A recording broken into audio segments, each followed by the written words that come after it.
बिस्मिल्लाहिर्रहमानिर्रहीम। अस्सलाम वालेकुम डियर स्टूडेंट्स, कैसे हैं आप सब लोग। उम्मीद करता हूं आप लोग ठीक होंगे।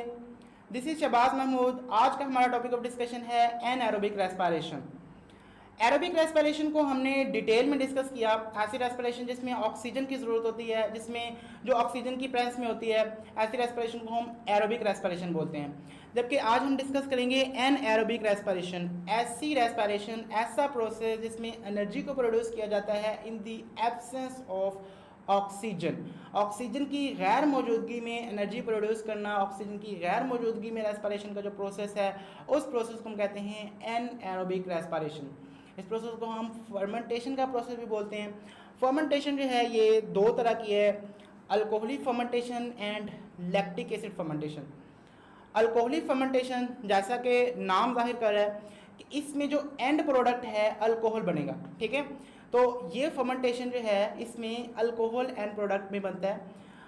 स्टूडेंट्स एक बात याद रखें कि अगर फर्मेंटेशन हो या एरोबिक रेस्पिरेशन हो, जो ग्लाइकोलिसिस का प्रोसेस है ये दोनों में होगा, ठीक है।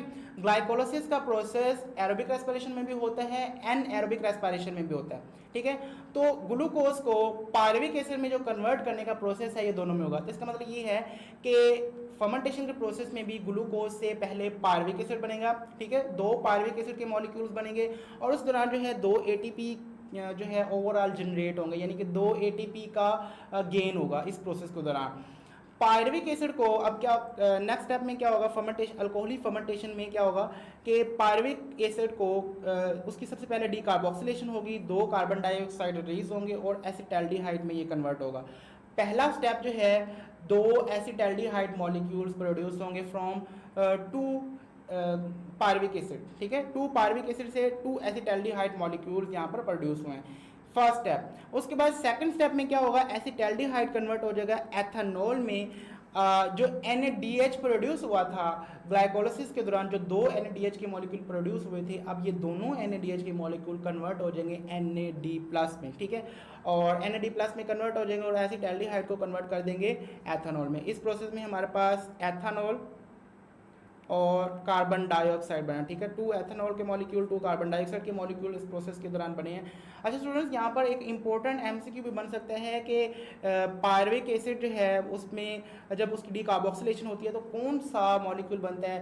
आपको अगर ऑप्शन दिए जाएँ, एथेनॉल बनता है, ग्लूकोज बनता है, एसिटाल्डिहाइड बनता है। तो स्टूडेंट्स अगर आपने पढ़ा होगा तो ये इंपॉर्टेंट MCQ यहाँ से बन सकता है। एसिटाल्डिहाइड जो है फर्स्ट पहले क्या बनता है, पायरुविक एसिड की डीकार्बोक्सिलेशन से एसिटाल्डिहाइड बनेगा, ये फर्स्ट स्टेप है, ठीक है।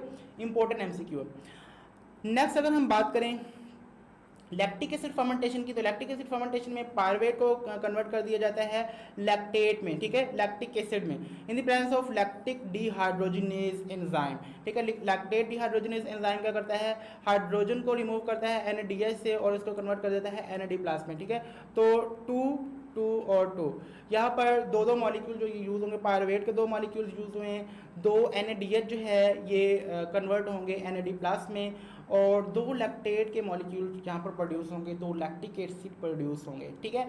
और इस दौरान जो है अगर हम लैक्टिक एसिड फर्मेंटेशन की बात करें तो ये आमतौर पर बैक्टीरिया में होती है। अगर हम अल्कोहलिक फर्मेंटेशन की बात करें तो यीस्ट में होती है।